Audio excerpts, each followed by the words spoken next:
El 27 de marzo marcó un punto de inflexión en el conflicto del Golfo. Lo que hasta ese momento parecía una escalada controlada entre Estados Unidos e Irán, se transformó en algo mucho más serio tras un ataque que sorprendió incluso a los analistas más experimentados. En la madrugada de ese día, una combinación de misiles balísticos y drones impactó directamente la base aérea Prince Sultan, una de las principales instalaciones utilizadas por la Fuerza Aérea estadounidense en Arabia Saudita. No se trató de un bombardeo indiscriminado, sino de una operación precisa, cuidadosamente ejecutada, dirigida contra objetivos de alto valor estratégico.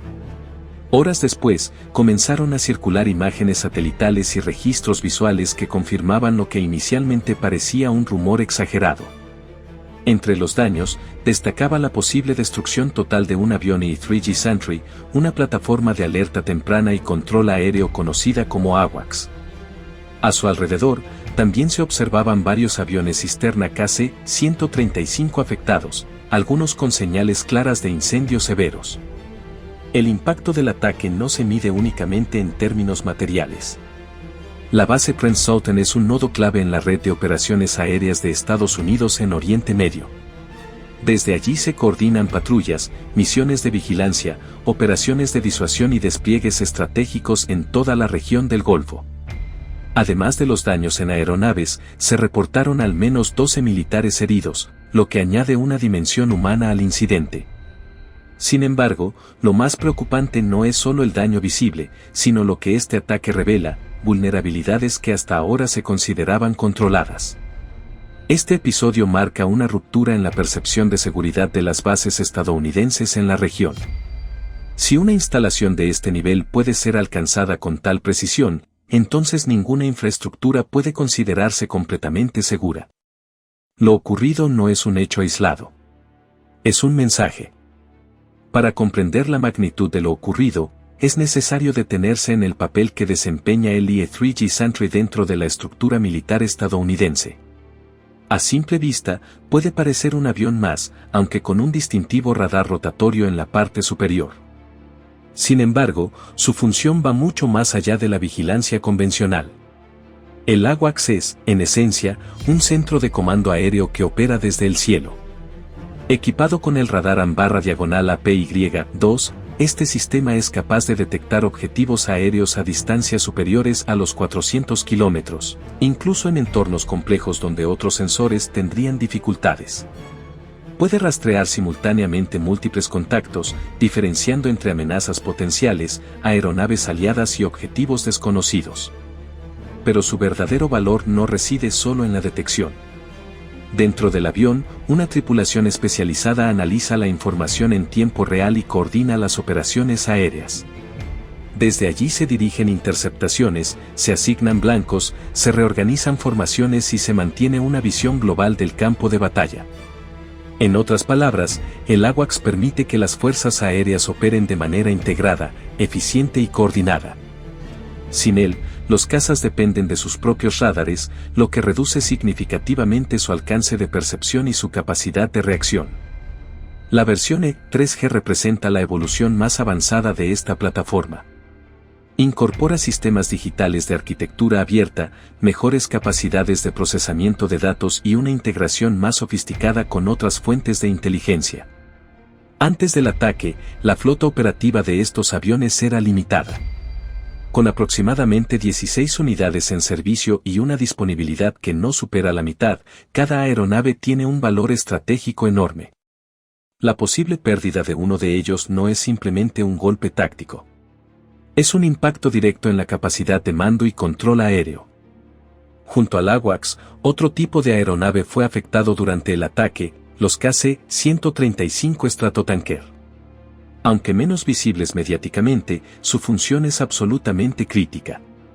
Estos aviones cisterna permiten el reabastecimiento en vuelo, una capacidad que extiende el alcance de los cazas, bombarderos y otras plataformas aéreas. Gracias a ellos, las aeronaves pueden permanecer más tiempo en el aire, cubrir mayores distancias y operar sin depender constantemente de bases terrestres. En conflictos modernos, donde la rapidez y la flexibilidad son esenciales, el reabastecimiento aéreo es uno de los pilares de la proyección de poder.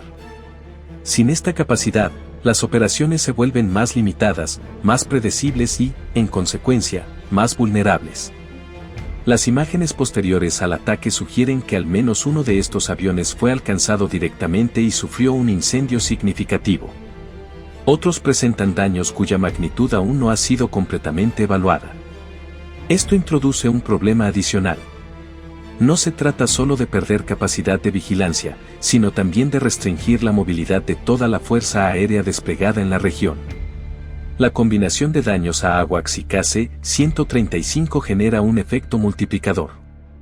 Se pierde coordinación y, al mismo tiempo, se reduce la autonomía operativa. En términos estratégicos, esto obliga a replantear misiones, ajustar despliegues y reconsiderar la exposición de activos en zonas potencialmente vulnerables. Lo ocurrido en Trent Sultan no afecta únicamente a una base. Afecta a toda la arquitectura operativa en el Golfo. Uno de los aspectos más difíciles de ignorar en este ataque no es la capacidad de Irán, sino el error de Estados Unidos. Las imágenes satelitales muestran con claridad que las aeronaves estaban estacionadas al aire libre, alineadas en pista, sin protección reforzada, sin dispersión y sin refugios endurecidos visibles. Este patrón no es nuevo. Durante la guerra en Ucrania, las fuerzas rusas sufrieron pérdidas significativas precisamente por este tipo de vulnerabilidad. Bombarderos estratégicos, aviones de transporte y cazas fueron destruidos en tierra por ataques con drones y misiles, muchas veces en bases alejadas del frente. Las lecciones fueron ampliamente analizadas por expertos militares en todo el mundo. Evitar concentrar activos críticos. Dispersar aeronaves. Utilizar refugios reforzados. Implementar sistemas de defensa activa en capas. Sin embargo, en Trent Sultan, esas medidas parecen no haberse aplicado con el nivel de rigor esperado. La diferencia clave es que, en el caso ruso, existía un elemento de sorpresa. Ucrania demostró capacidades que no eran plenamente anticipadas. En este escenario, ese factor no existe. Irán ha demostrado durante años su capacidad para lanzar ataques con misiles balísticos y drones de precisión.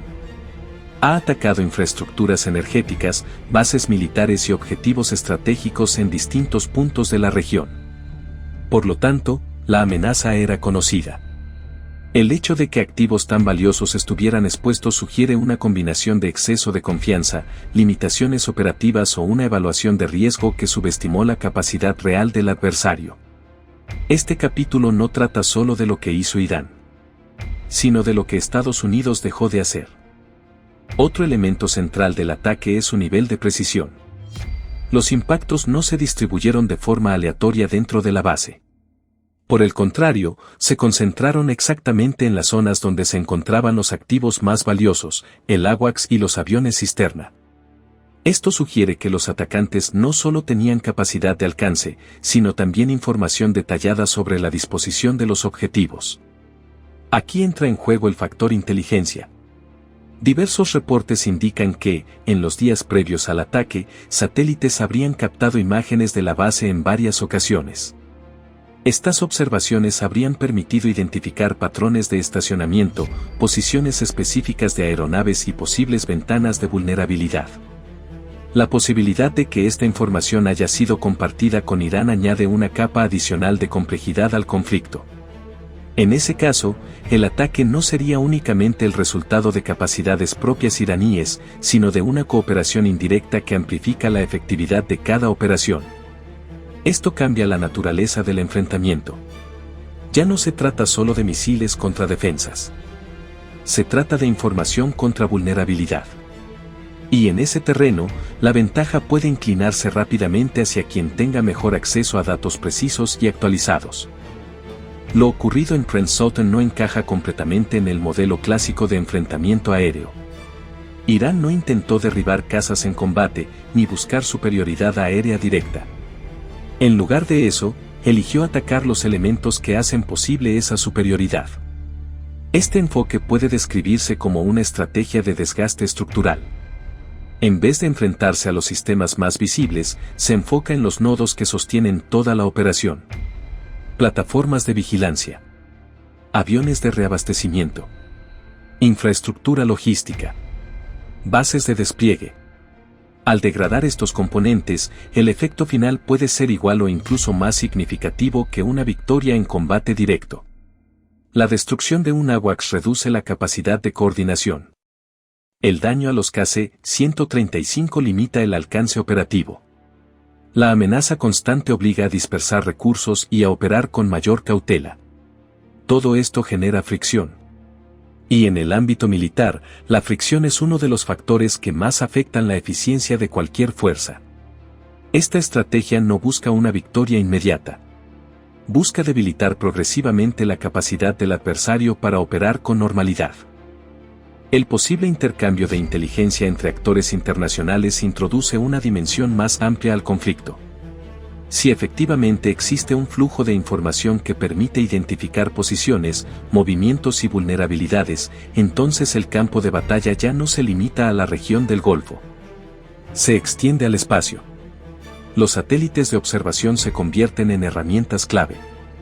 Permiten monitorear bases, seguir desplazamientos y anticipar configuraciones operativas. Esto significa que la exposición no depende únicamente de la proximidad geográfica, sino de la visibilidad desde órbita.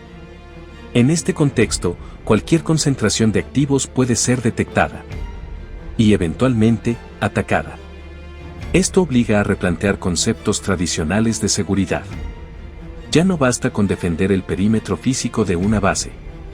Es necesario considerar la firma visual, los patrones de actividad y la predictibilidad operativa. El conflicto evoluciona hacia un modelo donde la información es tan importante como la capacidad de fuego. Y donde la superioridad tecnológica no garantiza inmunidad frente a errores humanos o decisiones estratégicas cuestionables. El ataque a la base Prince Sultan deja una serie de conclusiones que van más allá del incidente puntual. Primero, demuestra que incluso las infraestructuras mejor equipadas pueden ser vulnerables si no se adaptan a las nuevas formas de guerra. Segundo, confirma que los conflictos modernos no dependen únicamente de la fuerza bruta, sino de la combinación entre inteligencia, precisión y oportunidad. Tercero, evidencia que las lecciones aprendidas en otros escenarios no siempre se aplican de manera efectiva, incluso cuando están claramente documentadas. La pérdida de un AWACS, sumada al daño en aviones cisterna, no cambia por sí sola el equilibrio global. Pero sí introduce un elemento de incertidumbre. Cada nuevo ataque de este tipo incrementa la presión, reduce los márgenes de error y obliga a ajustes constantes. La pregunta que queda abierta no es solo qué ocurrió, sino qué ocurrirá después. Porque si este tipo de operaciones se repite, entonces no estamos ante un evento aislado. Estamos ante el inicio de una nueva fase. Si quieres seguir entendiendo cómo evoluciona este conflicto y qué implicaciones puede tener a nivel global, suscríbete a Tensión Mundial y activa las notificaciones. Porque en este escenario, cada movimiento cuenta.